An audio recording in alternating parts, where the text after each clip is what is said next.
Sziasztok, Demján Orsolya vagyok Budapestről, és egy részletet fogok olvasni Anton Pavlovics Csehov A három nővér című könyvből.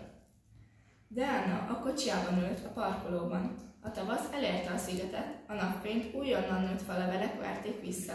A bokrokat bimbók lepték el. A park üdezölt pázsitja dús volt, még nem taposták le a gyerekek, akik hamarosan majd itt fognak játszani. Diana a bögréjéért nyúlt, de végül nem vette ki a tartóból, mert a keze olyan erősen remegett, hogy biztosan nem sikerült volna megtartania. Inni belőle pedig végképp nem tudott volna. Az utóbbi 2 napot reszketve töltötte, miközben egy falatot sem evett, csak próbálta kitalálni, hogyan menthetné meg egykor tökéletes élete maradékait. Hol önmagát okolta, hol vágyat érzett arra, hogy megölje Colint. Sírt, üvöltött, de amikor otthon voltak a gyerekei, úgy tett, mintha a legnagyobb rendben lenne. Aztán a fejében megszületett egy terv.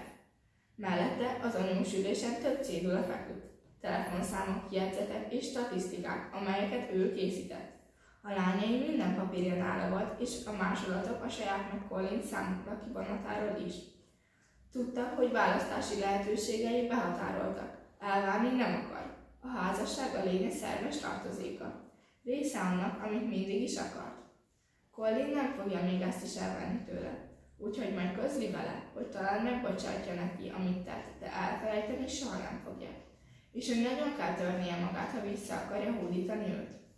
Több fegyvert is bevetett, például a lányékat. Aztán Colin hírnevét a szigeten. A férje szeret ítélni, de ha nem szedi össze magát, ki fogják utálni.